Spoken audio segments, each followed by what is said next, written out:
sadhu, sadhu, sadhu.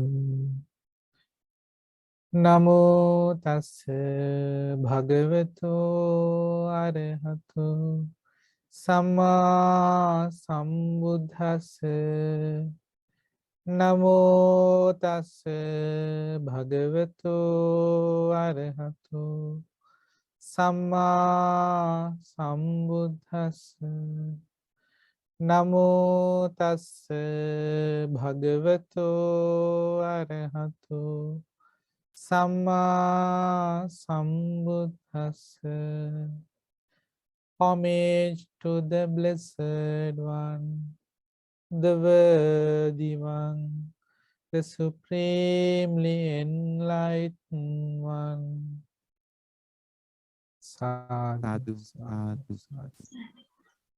First, we shall pay respect to our teacher, Most Venerable Kiribati Jnanananda Theru, Pingat Luk Swamin Wahanse, for teaching us these Buddha's teaching. Sadhu, sadhu, sadhu. Meritorious devotees, today you may have read the topic, no, by now. What is the topic?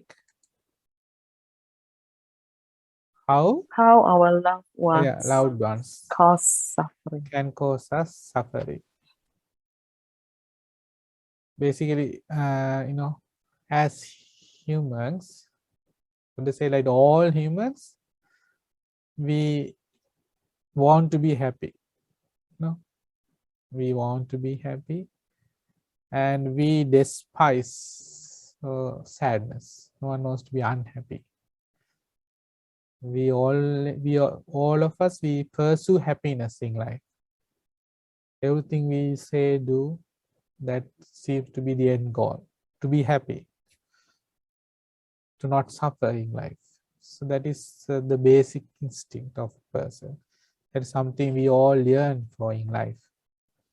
And everything else we do sort of revolve around that goal of being happy. To not be sad and not suffer, but live a happy life. So everyone pursues happiness that we can see in life, no? But and they would during the course of their life, because they want happy, they want to be happy, they want to be satisfied. What they do is the things that they find desirable, things that they like, things that pleases them, they sort of accumulate those stuff. They collect those things and they try to keep them near to. Like you amass them, you get them, you acquire them. It could be both animate and inanimate. Can be people that you love, also certain possessions, the things you acquire, everything you like. So you try to keep them close to you.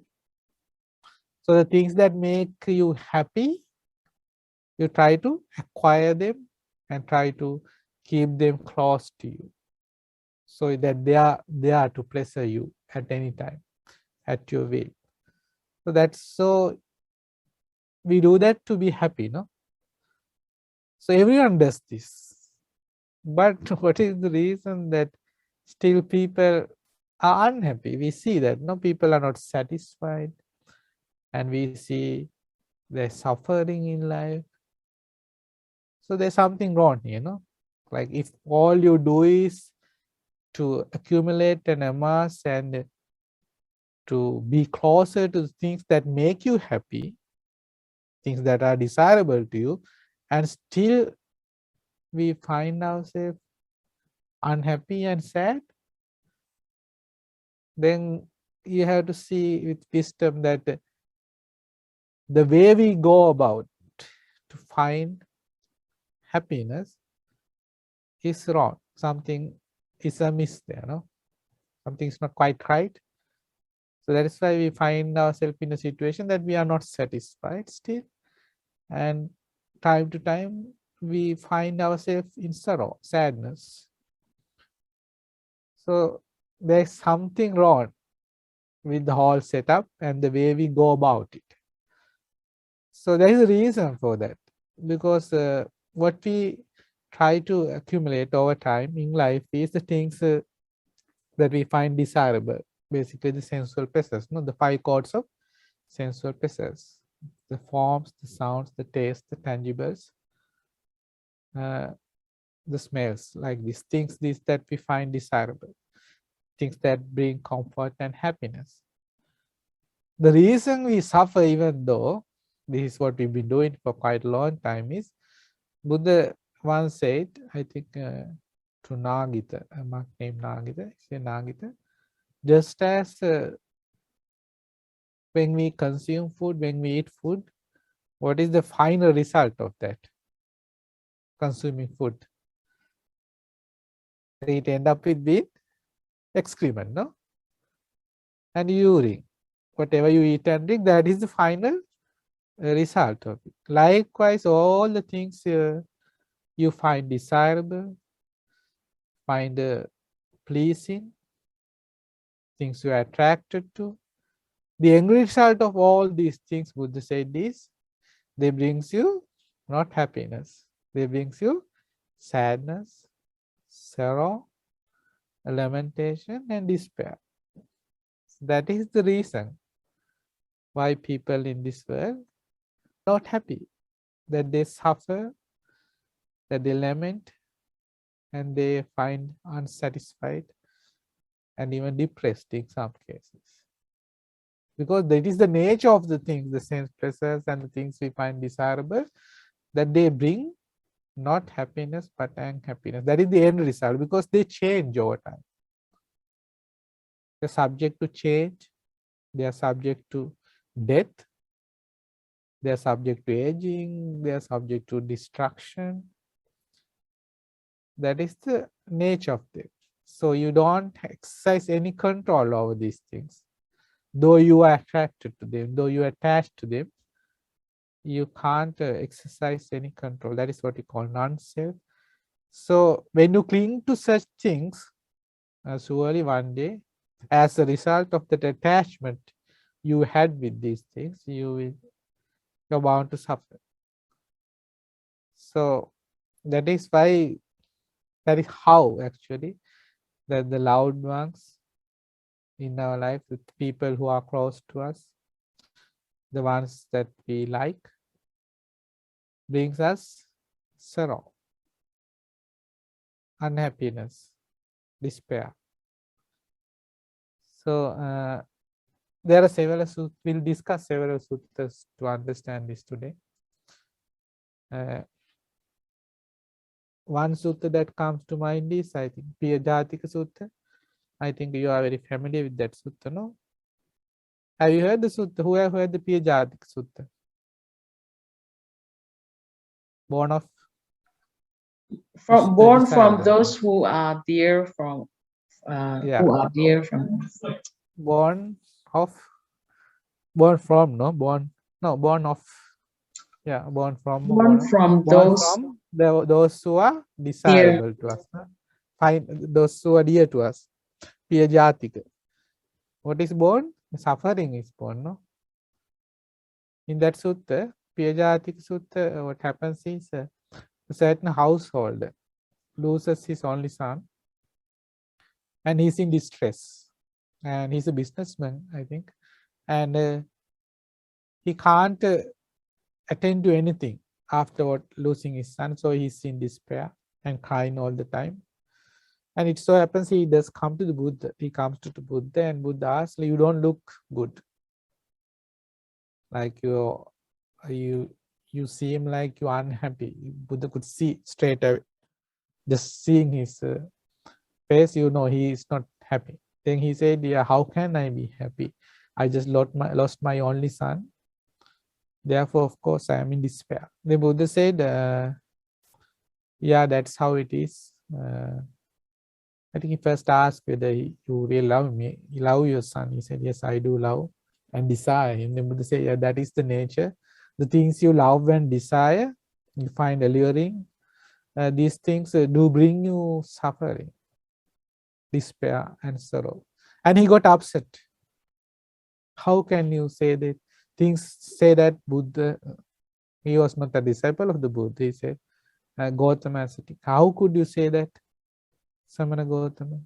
How could you say that the things we love, things we desire, is going to bring us sorrow and despair? That never happens.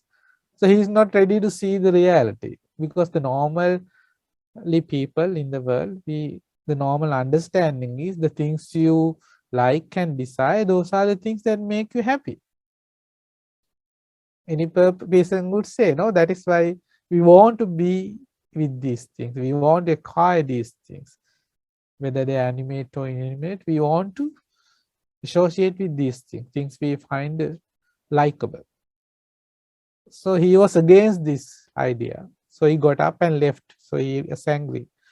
And along the way, he came across a group of people. They were like engaged in some sort of playing a game, something. They were like, say, betting or whatever, something like that. They were doing something like that. And on the way, he met these people and he said, look, this happened to me.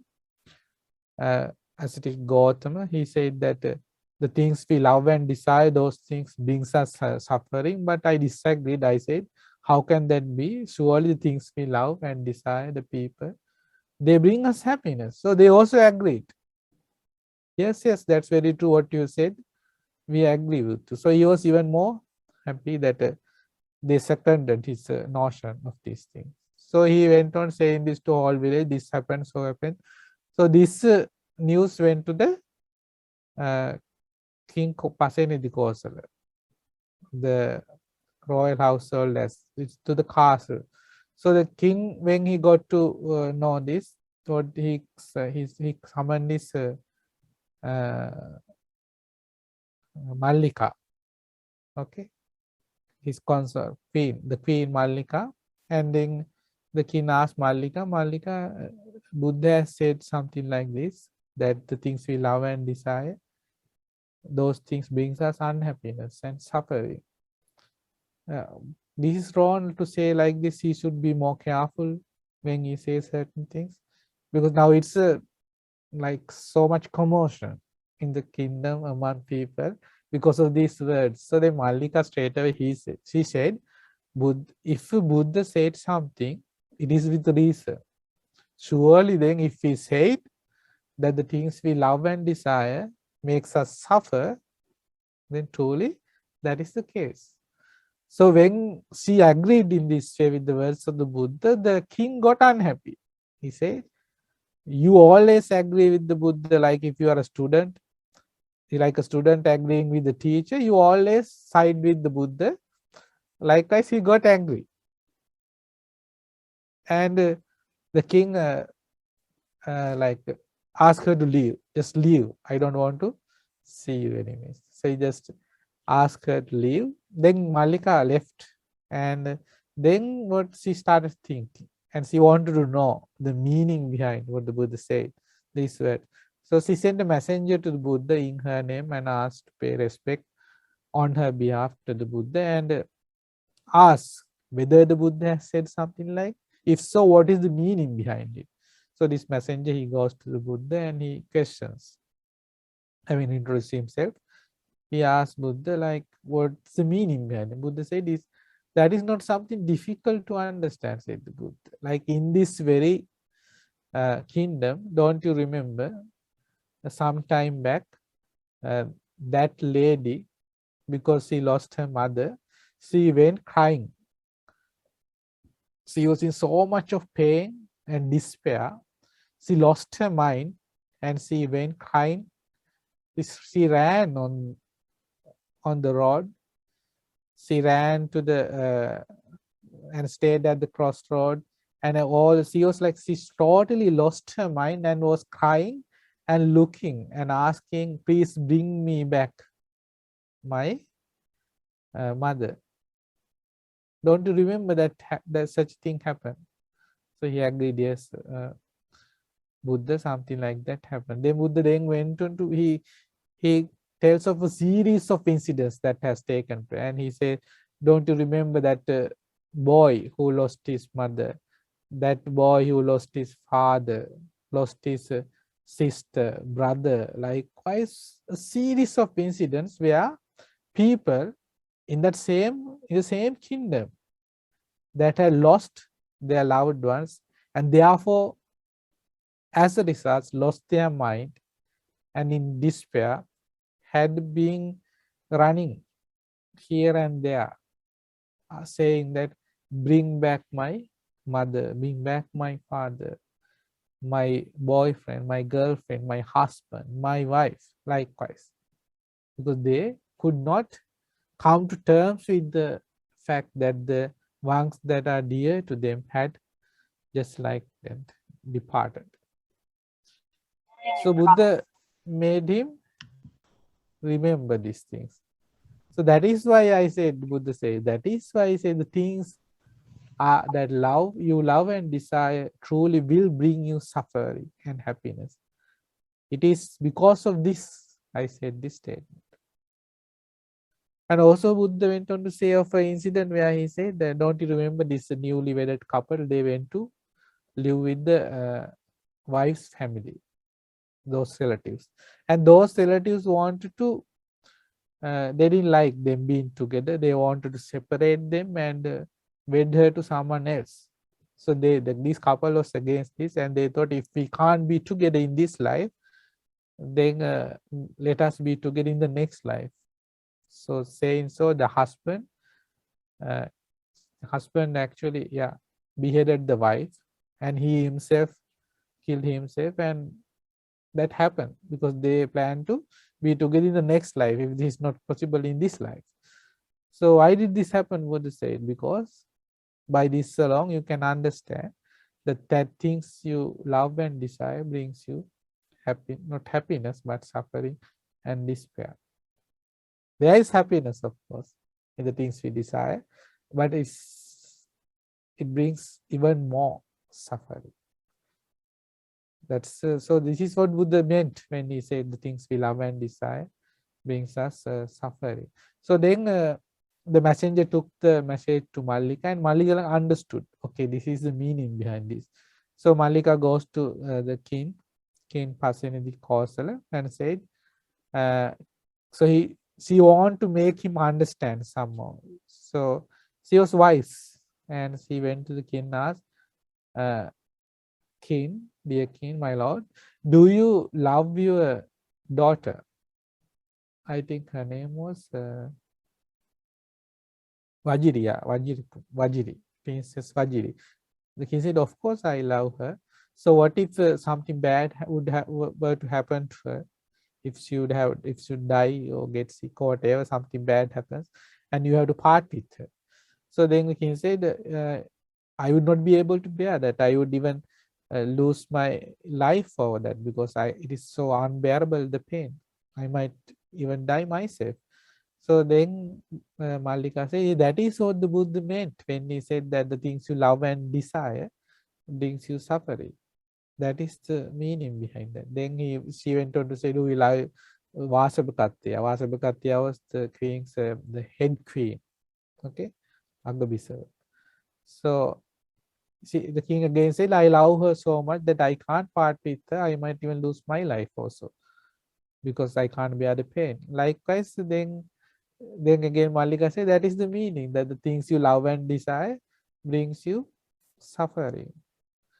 So then likewise she reminds of Vidudaba, the prince. Then about herself, do you love me? If you love me, what if I die? Can you bear? The king said, no. Even in that case, I will find it difficult to cope with that situation. I might even pass away. So likewise, then the king understood. This is what it means. The things you love and desire will make you suffer. So the king turns in the directions of the Buddha, stands and says, Namo Tassa Bhagavato Arahato Samma Sambuddhassa. In this way, he 3 times pays homage to the Buddha from where he is, standing in the direction, facing in the direction of the Buddha, where he was at that time, in the monastery or something. So likewise, he paid respect because he understood the meaning behind the Buddha's words. So likewise, the same applies to us. No, there are things in this world that we love and desire that one day we will have to part with, whether we like it or not. So you have to be ready for that. No? That you have to understand that is the reality of life, whether we like it or not. So it helps if you train your mind beforehand, so that when the time comes, you have the wisdom to cope with that situation.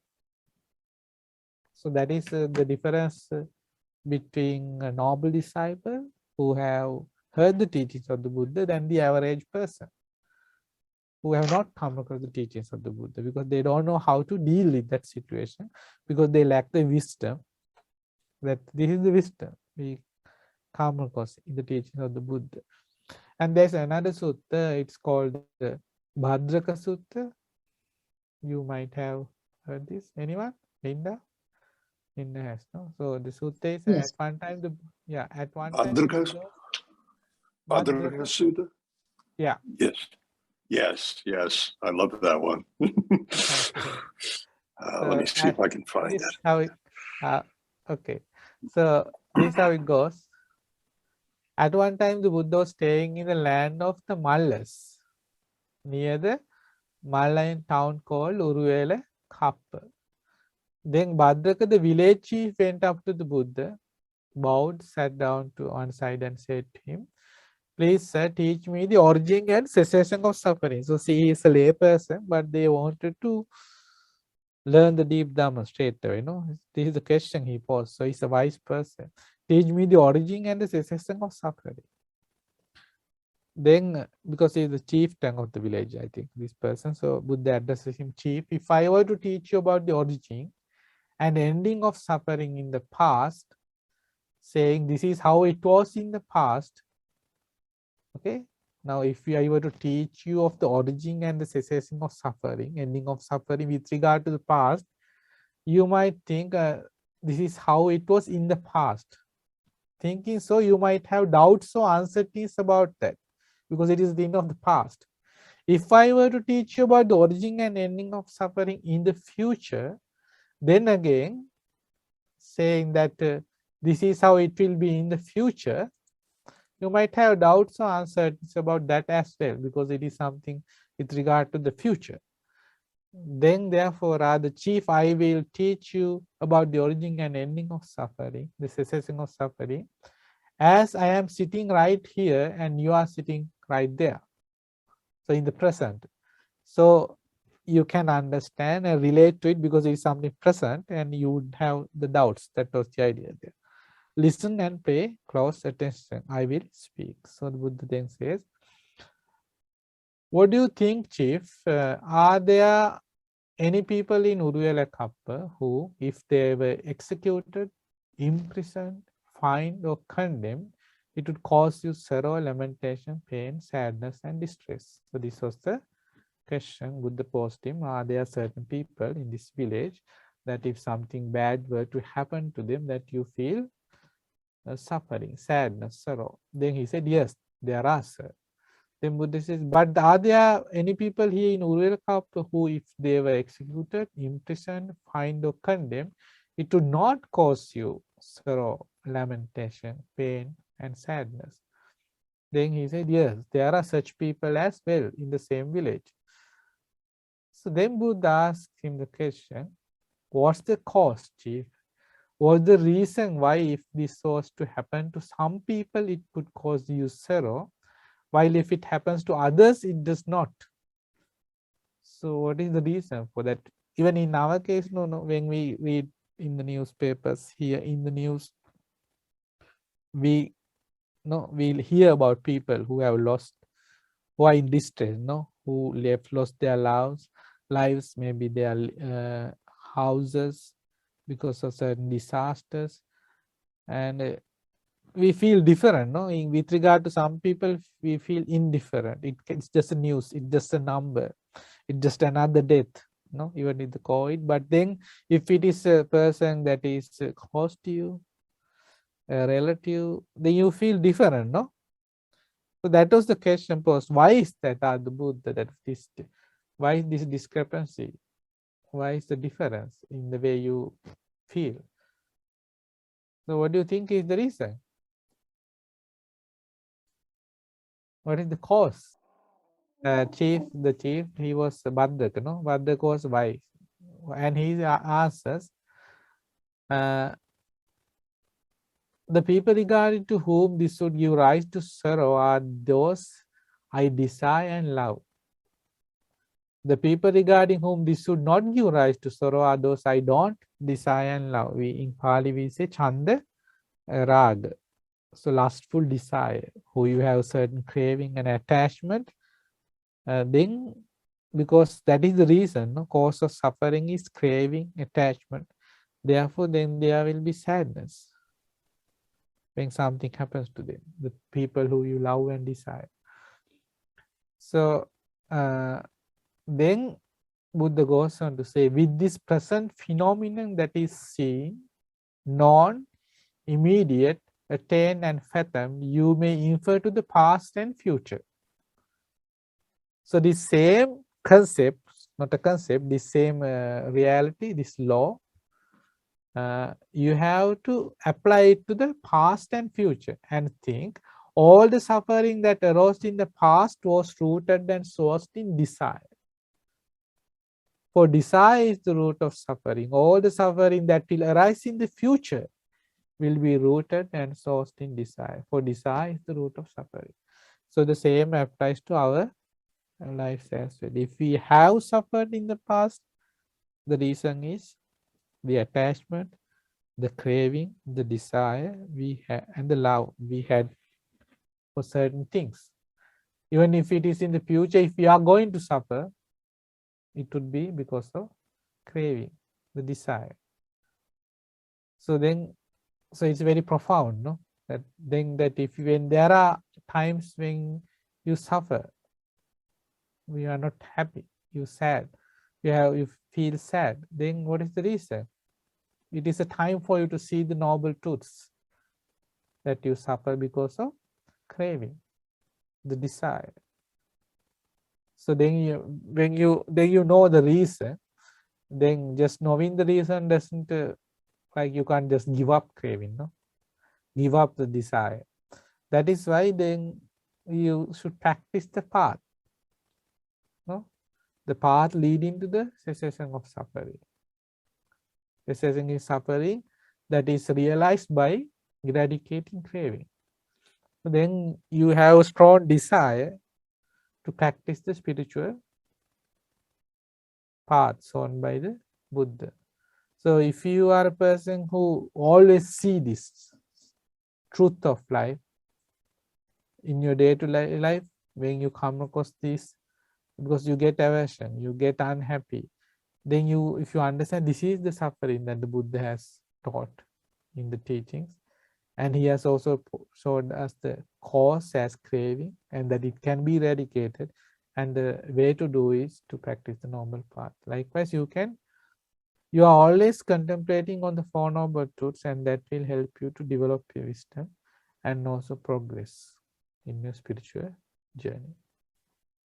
So he was very happy. He said, it's incredible. So it's amazing how well said this was by the Buddha. All the suffering that arises is rooted and sourced in desire.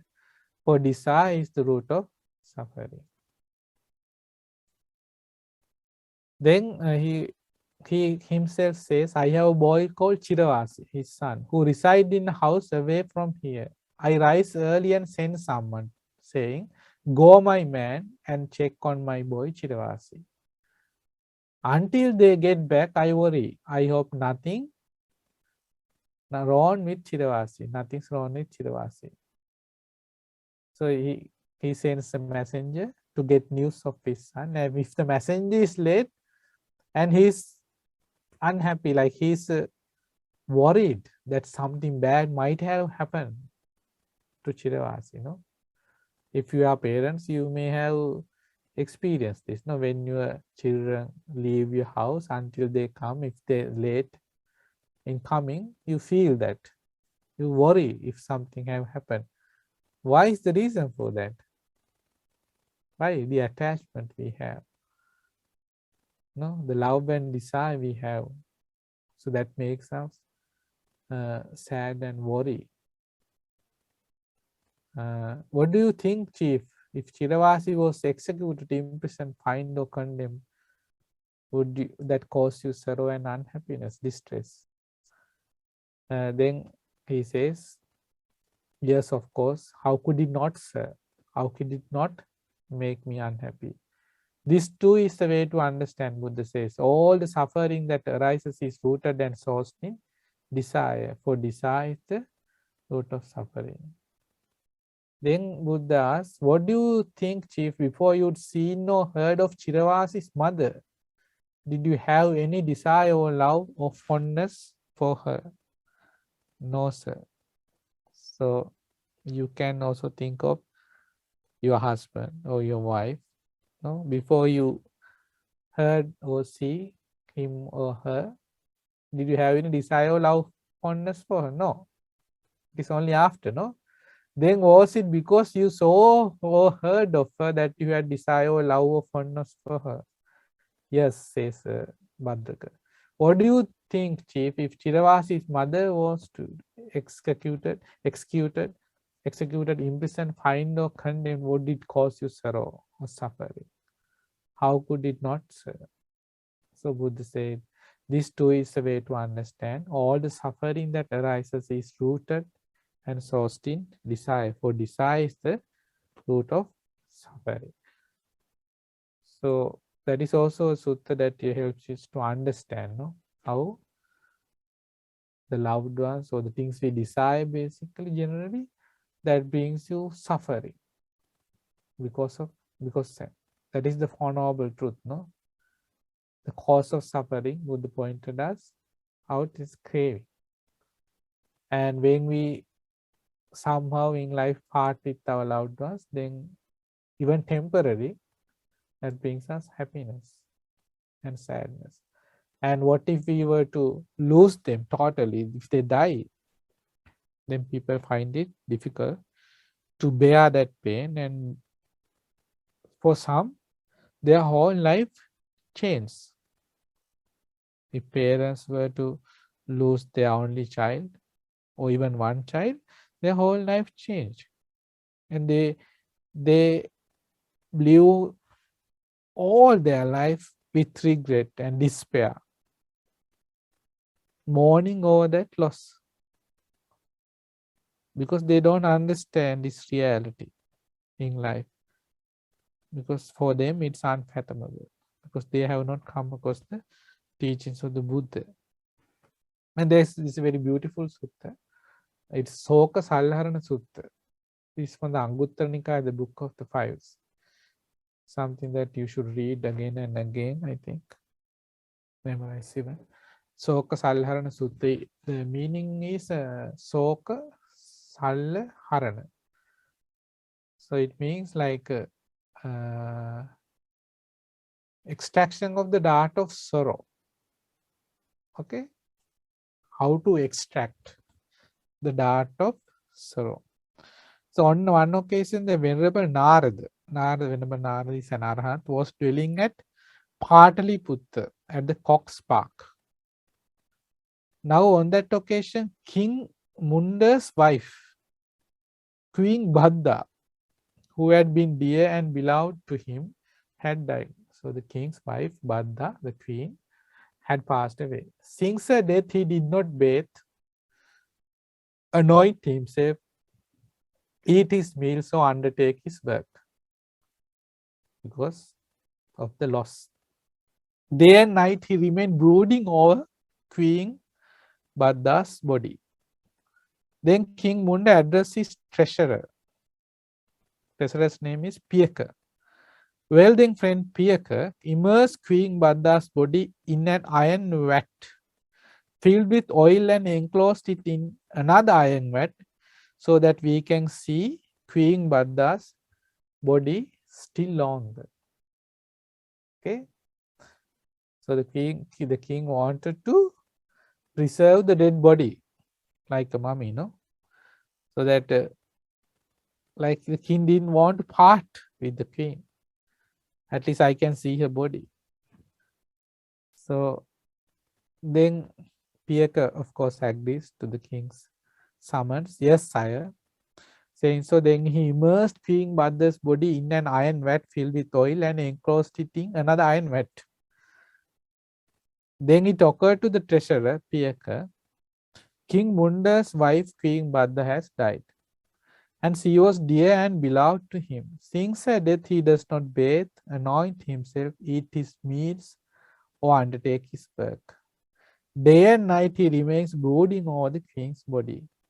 What ascetic or Brahmin can King Munda visit so that having heard his Dhamma, he might abandon the dart of sorrow?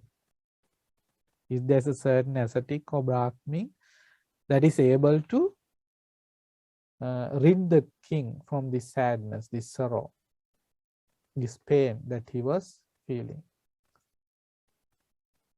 So what happens is, then he comes to, he's reminded of this person, the Venerable Narada. Then the Tessera Piyaka approached the king Munda and said to him, no, before that there's a, Then it occurred to Piyaka, the Venerable Narada is dwelling at Pataliputta in Cox Park. Now a good report about this Venerable Narada has circulated. How? He is wise, competent, intelligent, learned and artful speaker, eloquent, mature and arahant. So Venerable Narada was an arahant, a very wise arahant. Suppose King Munda would visit the Venerable Narada, perhaps if he hears the Venerable Narada's Dhamma, he would abandon the dart of sorrow. So this thought occurred to Piyaka, the treasurer.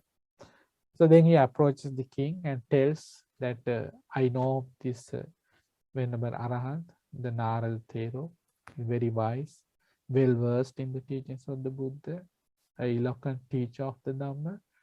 So if we were to go to him, surely king, he would help you get rid of your sorrow.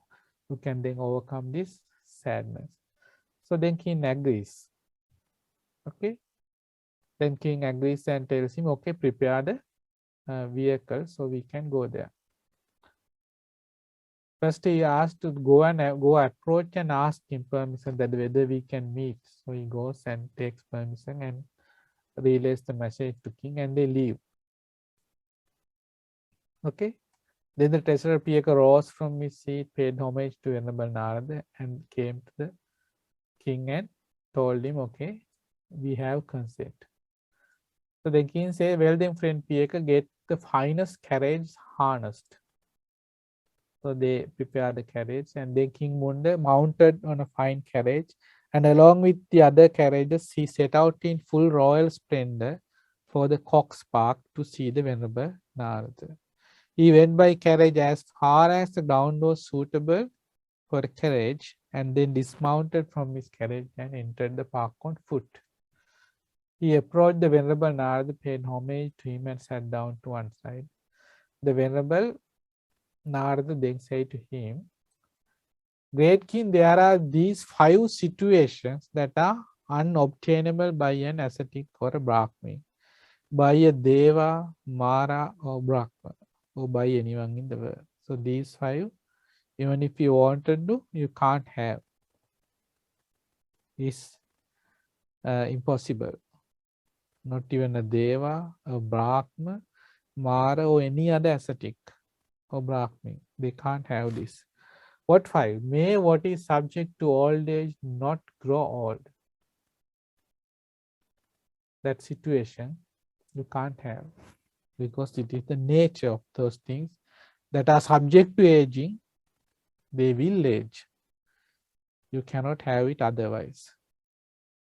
Then the second is, may what is subject to illness not fall ill. This is a situation that is unobtainable by any ascetic, Brahmin, Deva, Mara or Brahma for that matter. So things that are subject to aging will age. Some things that are subject to sickness will get sick. Third, may what is subject to death not die. This is a situation that is unobtainable by any ascetic Brahmin, Deva, Mara, or Brahman.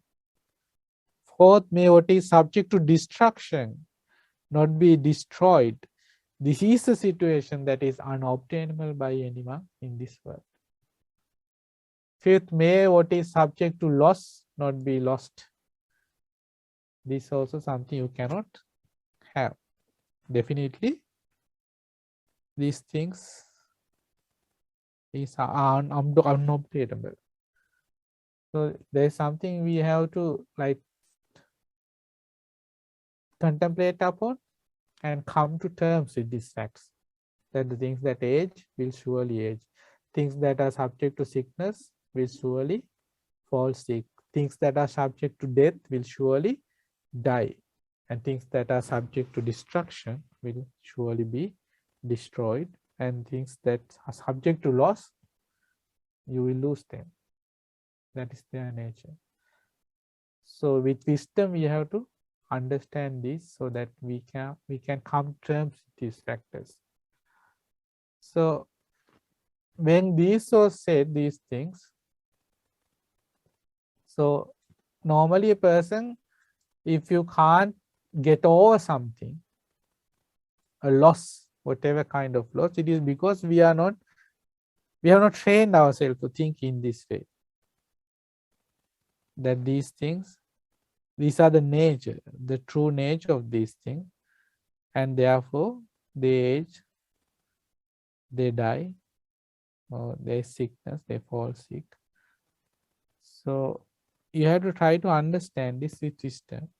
So the king, when this was said, King Munda asked the Venerable Narada, Bandya, what is the name of the exposition of the Dhamma? Because when this was said, the king understood, okay, there is no point in crying over King Bhadda, because she was something that was subject to sickness, no? She fell sick. She was subject to death, so she died. And as I remember, even, yeah, he says, okay, he asked what is the name of this exposition, because he was able to overcome his situation. Then he said, the Venerable Narada said, great king, this exposition of the Dhamma is named the extraction of the dart of sorrow. Soka Salharana. That is the sutta's name, named after this. Extraction of the dart of sorrow. Surely, Bante, it is the extraction of the dart of sorrow. Surely it is the extraction of the dart of sorrow. For having heard this exposition of the Dhamma, I have abandoned the dart of sorrow. So he was able to give up the lamenting. Then he says, then King Munda said to the treasurer Piyaka, well then, friend Piyaka, have Queen Bhadda's body cremated and build a memorial mount for her. From today on, I will bathe and anoint myself and eat my meals and undertake my work. So that's how he was able to get over the suffering, the sadness, the sorrow, the despair he felt because of losing Queen Bhadda. So likewise, you have to understand that there will come a day that we also lose, no, people in life, and or else your friend or a relative, someone else loses, then these are the ways to comfort them, no, console them. Because many people suffer because they have not heard of such words, such teachings, and for months, years, all along in their life they suffer, because if there is a person to tell, even in one of these suttas, to make them understand, there are wise people who are able to overcome the grief. So, and there was another, in the Asaka Jataka, there was a king. Asaka Jataka, yes. The name of the king was Asaka. So this king Asaka, he had a wife, very beautiful wife. She was so beautiful that it is said that her beauty surpassed the beauty of all humans. So there was basically no one more beautiful than this queen, and her name was Ubbari. And the king loved her dearly. But suddenly she died. And the king, like this king, could not bear the loss. Okay, so he didn't eat, drink, sleep. Likewise, he did the same thing.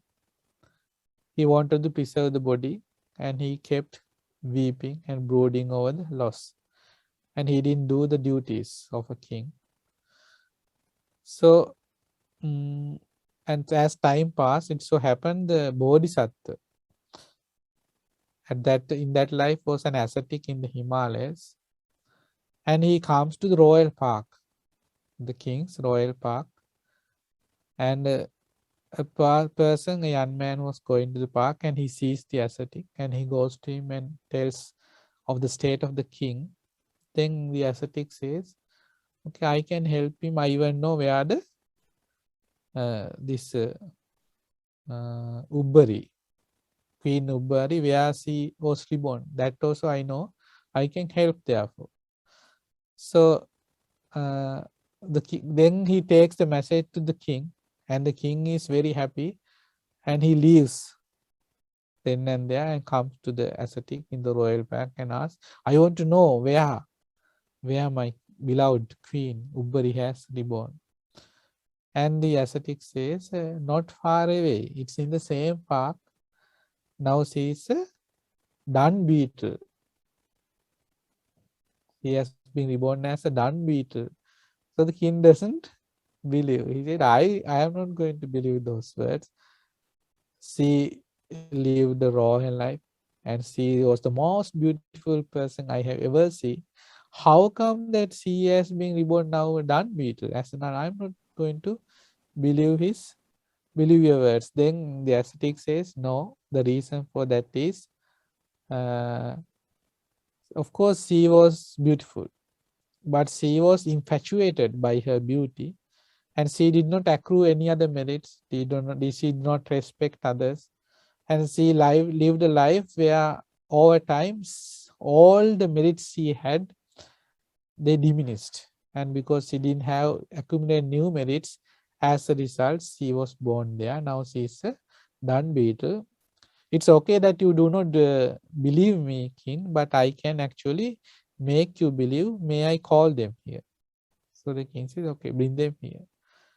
So the ascetics with his spiritual power summon the dung beetles, and she comes, a female dung beetle and a male dung beetle, the husband and wife, comes there rolling a dung ball. Okay, and then now the king is shocked, but he still doesn't believe. So with the spiritual powers, the ascetic make her speak and asks her, are you Queen Ubbari? Was you the Queen Ubbari? Yeah, I was Ubbari. So then only the king came to believe this is actually his beloved wife, Ubbari. So then ascetic asked, do you now love the king as you did before? Then Ubbari, the dung beetle says, no, I have no connection with him. That is my past life. This is my new life, and this is my husband. And so, and points to the dung beetle. I would rather kill the king, and with his blood I will wash the feet of my new husband, the dung beetle. So see that what is the meaning behind this? Like this life we live here is temporary. This family, these relatives, these friends we have, the moment we pass away, we have a new life. Whether we don't know where it is going to be, in the animal world, in the ghost world, in the hell world, it's a new life, and all this is left behind. We have no clue of the life before. Now think of, do you know where you came from in the past life? No. If you might have come from the ghost world, the hell world, the heavenly world, you don't know.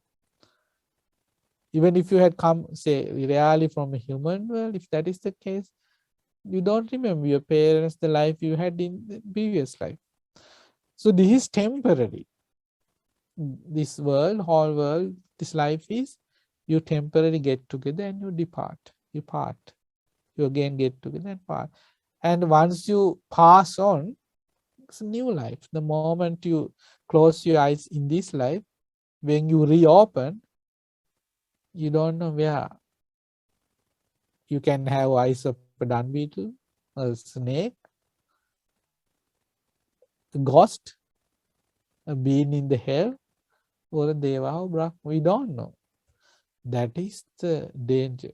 That is that insecurity that is there in this life.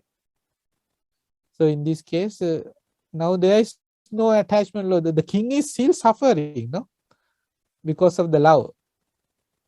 But she has begun a new life.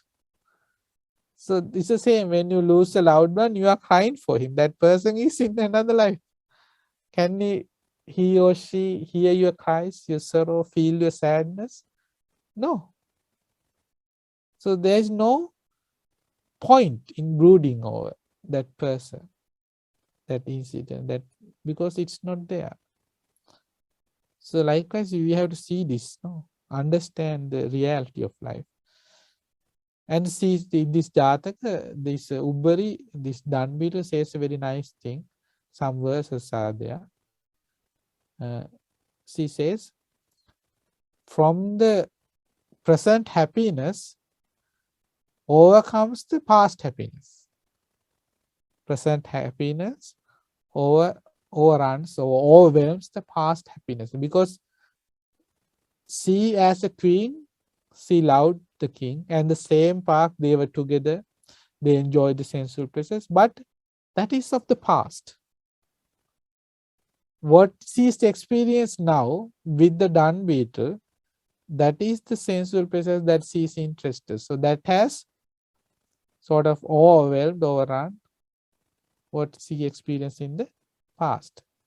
And also she says, whatever sadness or sorrow you have experienced in the past will be superseded by what you experience in the present. You know, you may have suffered a lot in the past. You have shed tears much in your life. But at this moment, if there is something that bothers you, that is the thing that is the most difficult problem for you at this moment, no? That is because of your self-view, the Sakkaya Ditthi, the way you see the things, like you feel, why me? Why is this happening to me? Because you don't see the cause and effect phenomenon, rather you become a victim and you think that sort of overruns you and overwhelms you, and it can be a simple thing, but at that moment it becomes a burden to you.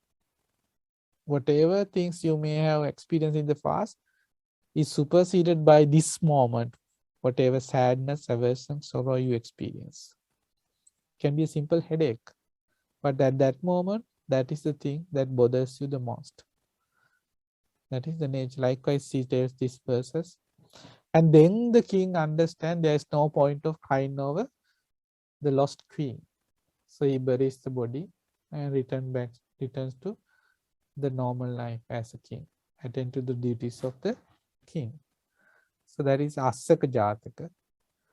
And there was also an incident in the time of the Buddha. This happened. There was a marshal. King Pasenadi Kosala had a marshal named Bandula. Bandula was a very clever and very heroic person. He didn't fear anyone. And he married Mallika. Okay, Princess Mallika. But Mallika, she was not able to have children. So Marshal Bandula was upset and he said, okay, I don't want a life with you because being a woman, still you can't have children. I want to have children, but you are not able to give me any children, so you leave. So Mallika was sent away, and she was in tears, and before leaving to her parents, she thought better to go to Buddha and tell of what happened to me. So she went to Buddha and told that I was sent away from my house. My husband don't want to be with me anymore because I can't have kids. So Buddha said, no. You go back to your husband. Don't have to go to your parents. Go back to his husband. Go back to your husband, Bandula. So she said, okay. Buddha said there must be something behind it. So she goes back to her house, not to the parents. Then Bandula asked, why did you come back? So she said, no, Buddha told me not to go to my parents, but to come back here. So I am not leaving. So then Bandula, they were disciples of the Buddha. So Bandula thought, okay, then there must be something behind this. So better let her stay. So after a few days, she gets pregnant. Not with one child, but twins. And over time, she had 16 times she gave birth to twins. So how many children? 32. They had 32 children. And they all joined the king's service. And all of these 32 children had their own entourage of 1,000 followers. Okay. So like all in all, 32,000 with the children and 32,000 following, and the marshal himself, Marshal Bandula. So they were very powerful. So one day when Bandula, so happened, Bandula went to the castle, and it was the time, there's a place where it's like a court where they try cases. And the ministers were trying a case, and Bandula, the marshal, found that they had tried the case in the wrong way. So he corrected the verdict. Okay. So the people praised him, for people like them, people praised Bandula for what he did. But the ministers got angry toward him. And later on, they told bad things to the king about him. They wanted to break the trust between the king and Bandula, the marshal. So they told him bad things, and over time, because they were telling again and again, the king believed. What they told was that he is going to one day, because he is very powerful now, his children are there, and the children have their own followers. So many troops are there with him, like 32,000, and that's huge following.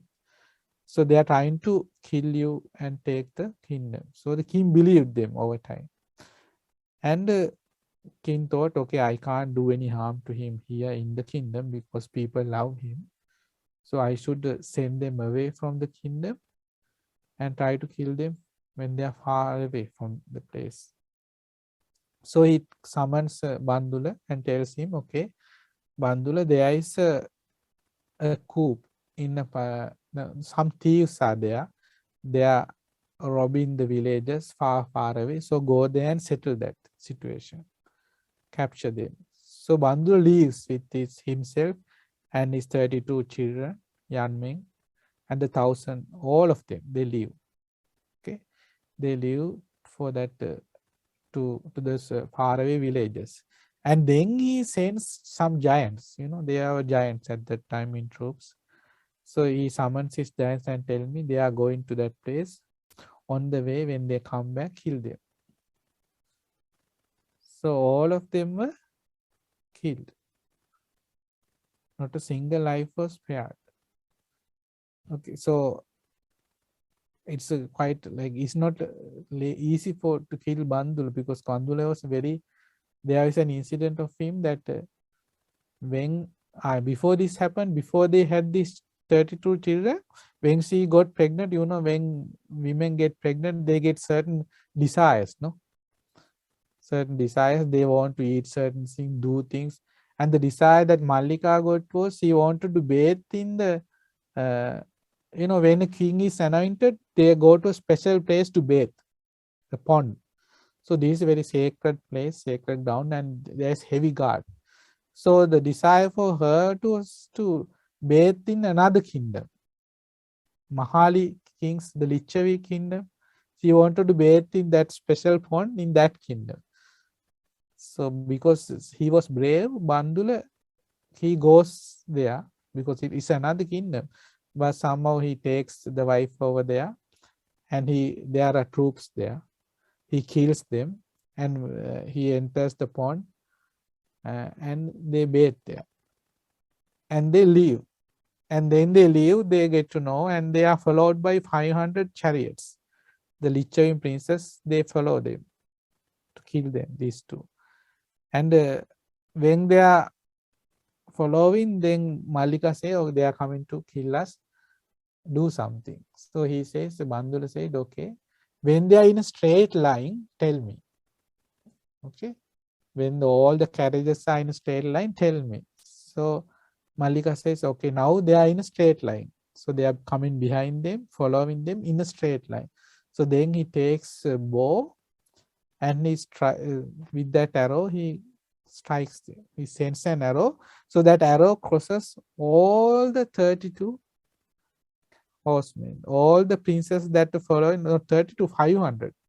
The 500 Lichavi kings, he shoots them down with one arrow.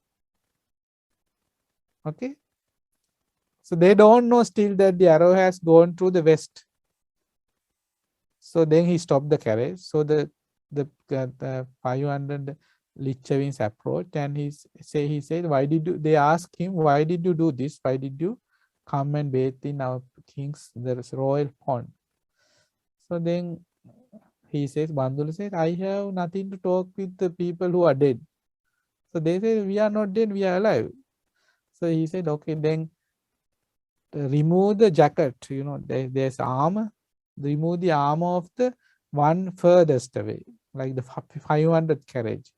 So they remove the armor, and the moment they remove the armor, he drops dead.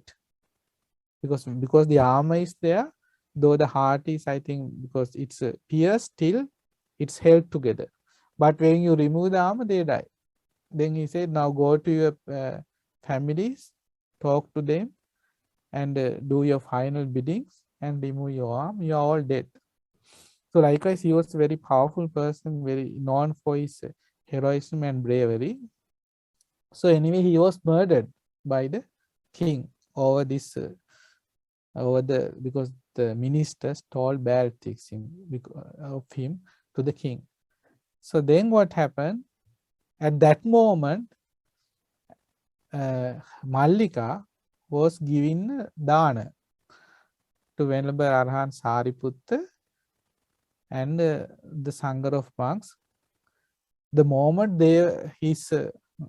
her husband and the 32 children were being murdered by the giants, okay, sent by King Pasenadi Kosala.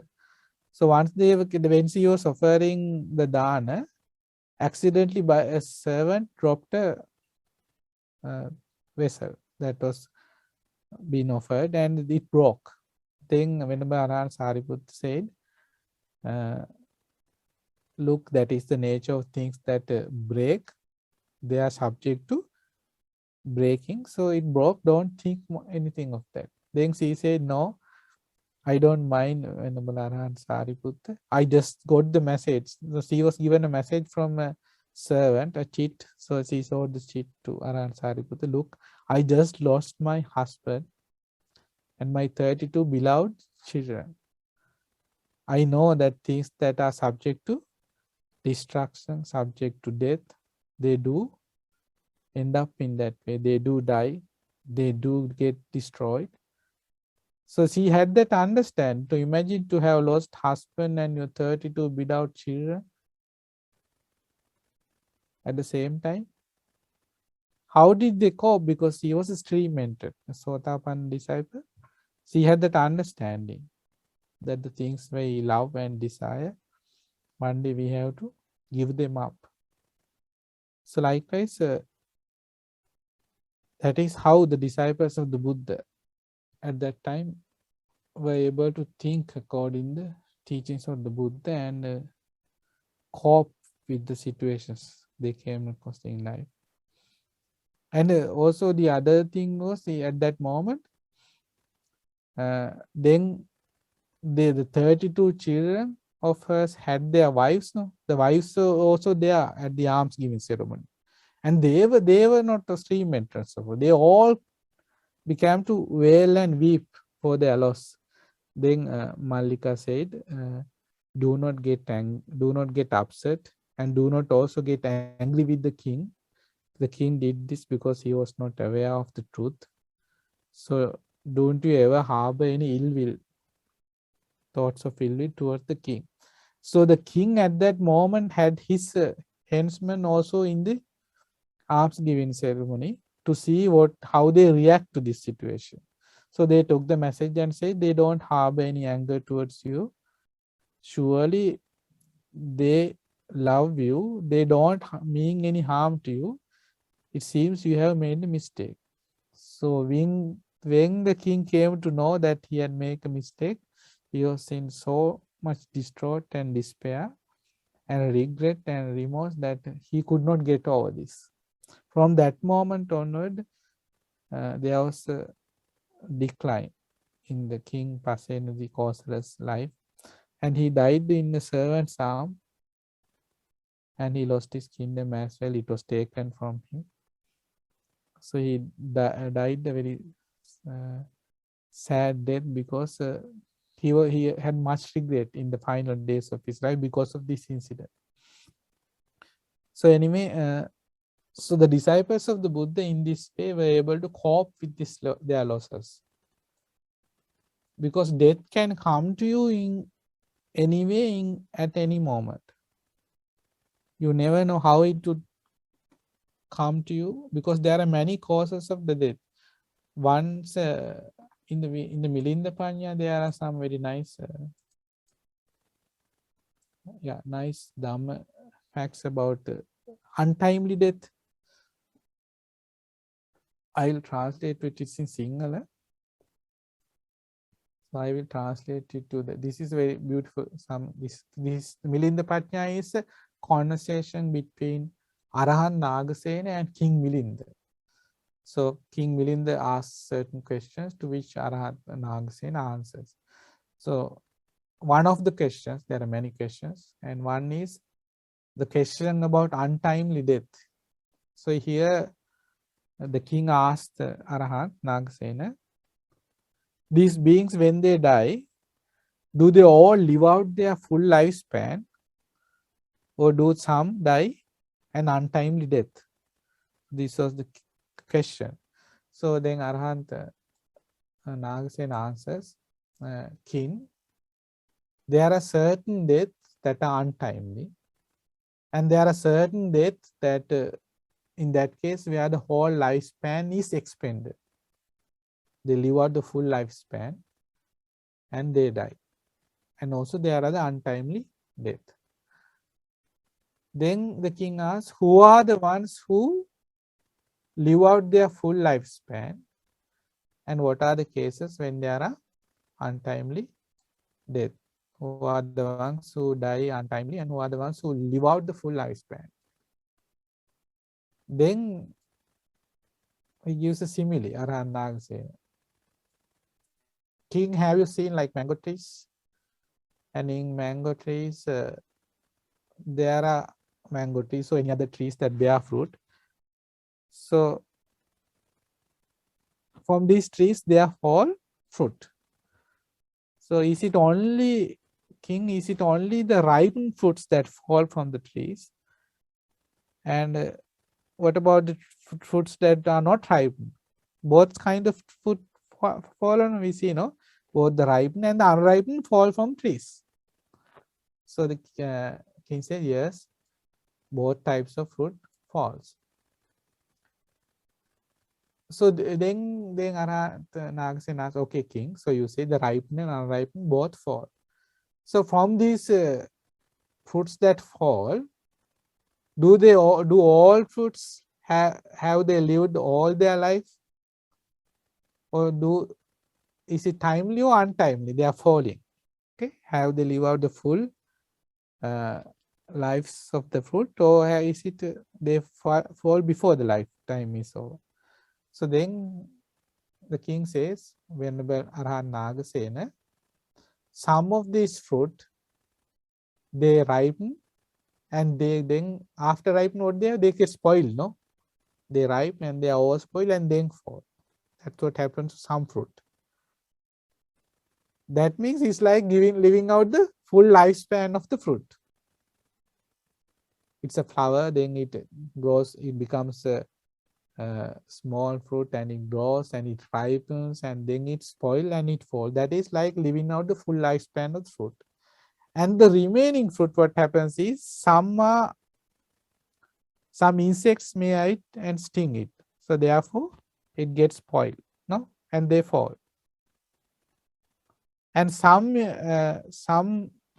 fruit, what happens is, kids would throw stones or sticks at them, no, and they fall, not timely, untimely. And some, because of the wind, they fall, some of the fruit. And some food they spoil from the inside, and they fall. All these fruit, they fall untimely. Apart from the fruit that live its full lifespan, like they ripen and then they spoil in the tree and they fall. That is living out the full lifespan of food.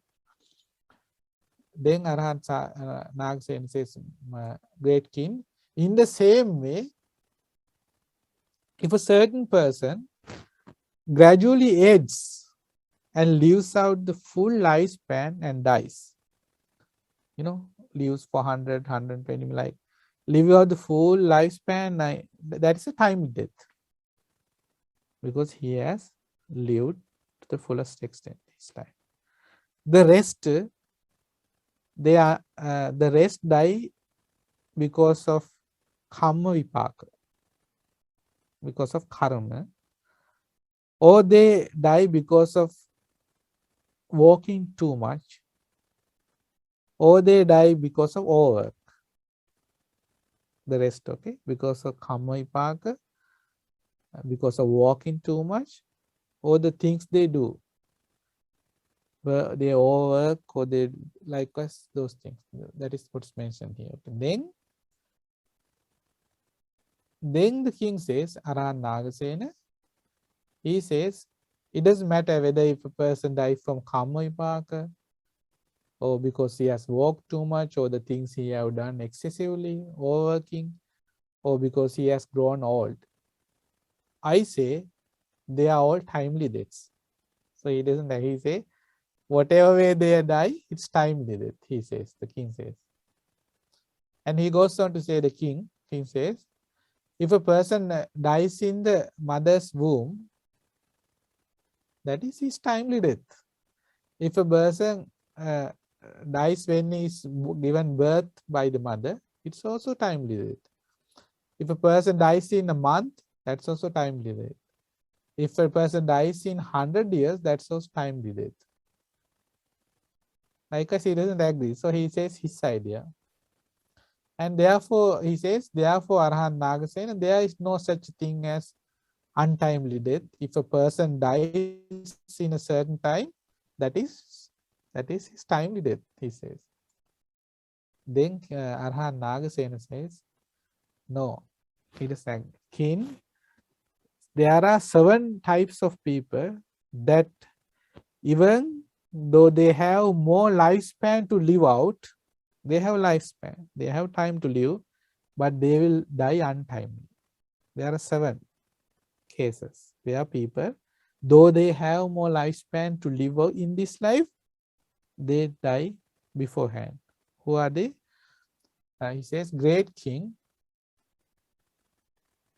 a person might die in hunger because he has more lifespan to live but doesn't get food, therefore die in hunger, because when you don't get food, your internal organs, they fail, and therefore you die even though there is still lifespan. Secondly, you die of thirst because your internal organs fail because they dry up because there is no water. But still the lifespan is there for that person. But because he doesn't get the water. Third is the person is stunned by attacked by a snake. Okay, and the venom enters the body. And there is no proper medication. A doctor is not there to help him, to give him an antidote or somehow take out the poison. So therefore he dies, even though he has more lifespan to live out. And the fourth case is he is poisoned. The person is poisoned, and because of those, that his internal organs fail. That is the fourth case. And fifth is you get caught up in a fire, and there is no way to put out the fire, and therefore you die because of burning. And some drown to death because there is no one to save you. So you might have still life to live, lifespan is there, but you drown to death. Okay. And also you may die because of you've been attacked by, say, some weapon, or you get an accident, you meet with an accident, something like that. Out of the blue you die. Something falls upon you or something, we don't know. Just an accident happens. And you are not treated in time, and they fail to save you. Therefore you die. So these 7 incidents, in these 7 cases, you might still have lifespan, but you die prematurely. These are untimely death. Then Arahant Nagasena goes on to say, there are 8 ways that people die. What are the 8? People die because of the air becomes imbalanced, the air within you. Then the oils, people die because of the bile within the body becomes imbalanced. Then people die because the phlegm within the body gets imbalanced. And also people die because all these things, the air, bile and phlegm, all these 3 get imbalanced and you die. That means you get sick when this happens. And people die because of climate change. The season change, and that, even in UK, when it's cold, much cold, when people die. So likewise, the heat can, likewise, these things affect people and they die. And because people also die because the way you do certain things, that's a hazardous, no? The living conditions, if they are not, that can affect you. And because of that, this body has to be used in a certain way that there has to be some protection. If the working conditions, if you are working in a hazardous environment, likewise, over time, you will feel the effects, and that can also cause your death. And a person may do something like can attack you and, say, poison you.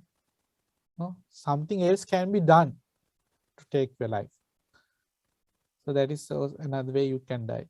And also you die with karma vipaka, as a result of karma. That is only one way. So that doesn't mean death has to be always to karma. That is only one way. So in this way, these are the 8 ways by which death might come to a person. Okay. And here Arahant Nagasena says, in this case, if a person dies because of a karma vipaka, that is a timely death. It is not the untimely death. Because when we are born to this world, there is a certain lifespan.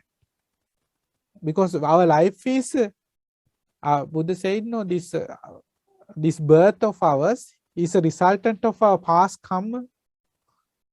The eye, nose, tongue, body, mind, these 6 senses are past karma. So it is, our birth is affected by karma, and therefore our lifespan here is decided by the karma.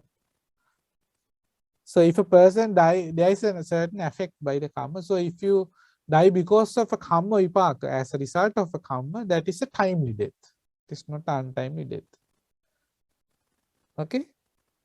Because in that case also when Bandula and the 32 children dies, so when and the wives of the 32 Princess Bandula's children, Malika's children, when they were crying, she said, "It's not the king's fault. That was a karma vipaka." She said, because we are born, because of our karma, we are born of our karma. We are heir to our karma. Karma is our relative. That is how Buddha taught. No, she says it's their karma vipaka. That's why they die. The king is not to blame.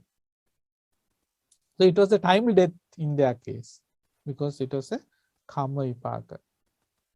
And then here says, so if a person dies because they are not being food, because a person died because of thirst, because of being stung by a snake, because of poisoning, because of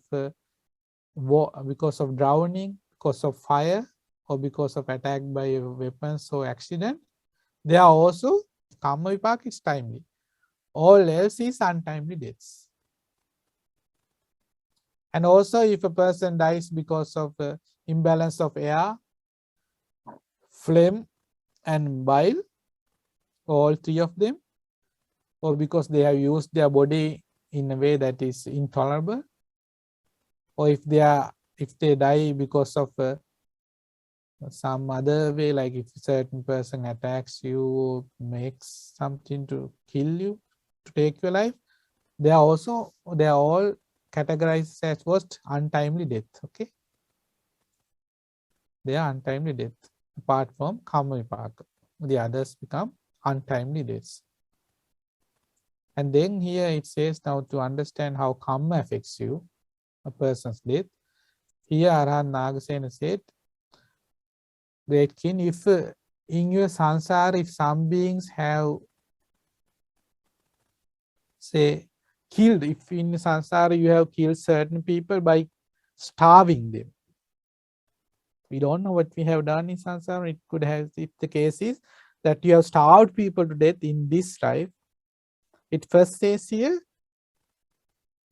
for many years you will have to suffer in the hell worlds, suffer in hunger.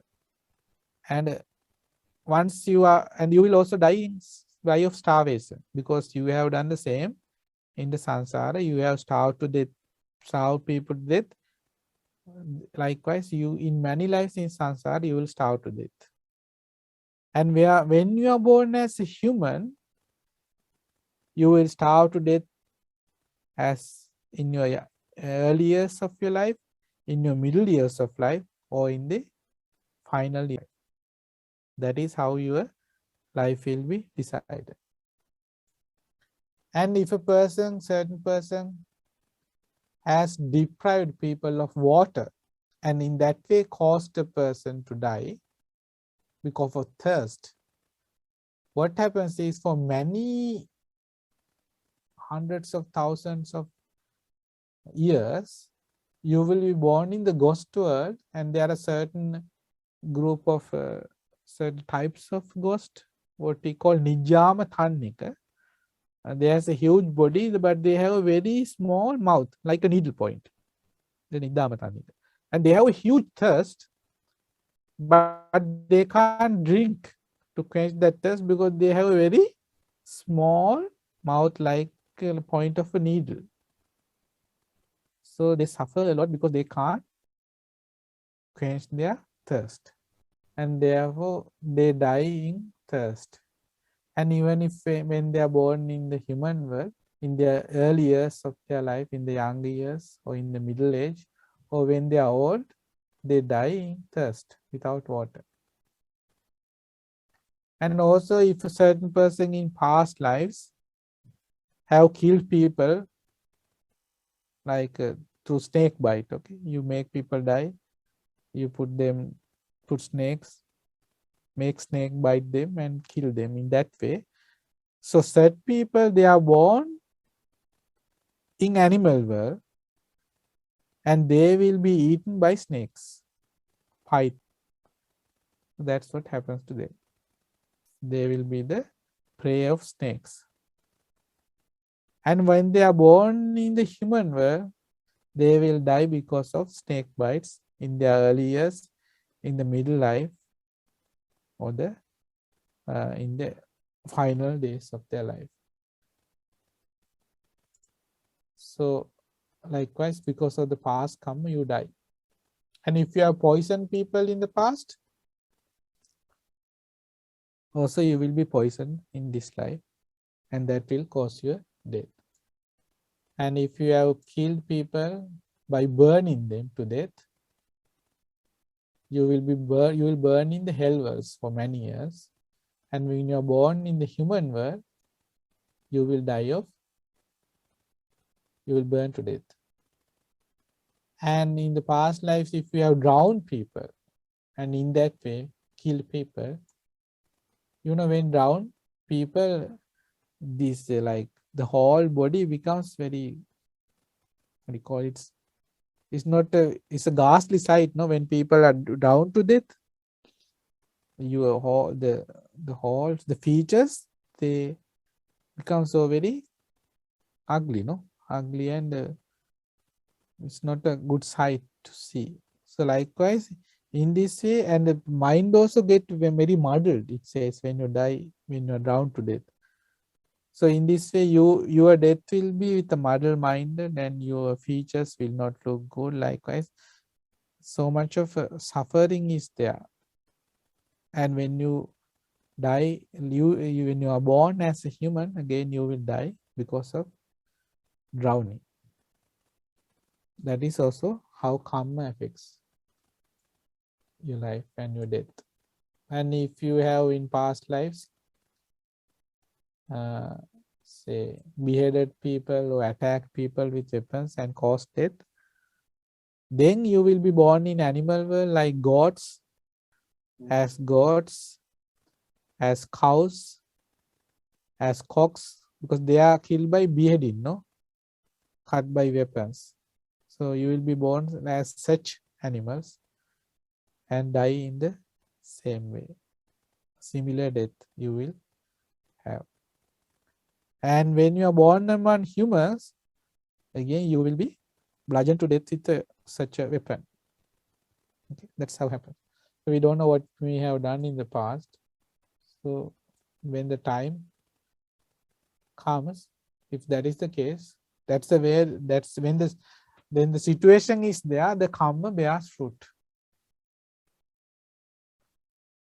So in this way, you have to understand there is such a thing as timely death and untimely death. And there are many similes. I don't think we have time to cover all this. So I don't think we have very good English. There are English translation of Milinda Panya. Have you read any? Oh, sorry, Bhante. I just read a little bit, not all. It's a very nice book. There are very nice Dhamma points to learn. But I don't think we have. There are translations. I don't know to what extent they are accurate, but it's a good read. So I think it's time now, no? Do you have any questions? In this way, you have to understand that attachment causes suffering. And that is why Buddha said that whether you are a bhikkhu, a bhikkhuni, upasaka or upasika, that you have to contemplate upon certain factors again and again, that you have to contemplate. I am a person that is subject to aging. I have not overcome aging. I am a person subject to sickness. I have not overcome sickness. I am a person subject to death. I have not overcome death. I am a person subject to, I will lose my loved ones. The things I desire and love, I will have to let go of them. I am not over that. So if you contemplate and think wisely in this way, then you will be able to grow your wisdom, develop and mature your wisdom, that when you have to actually give up these things, you are ready, you can cope, and you will not get overwhelmed by the situation. So may the teachings that we have learned today help us to. Bante, may I ask the question, Bante? Yeah, sure. Of course. Sorry. Bante. Yeah. For example, so let's say somebody passed away, so we understand about attachment, and so this person does not feel grief, okay? So because he understood. However, after many years, especially during anniversary, then suddenly the memories come back.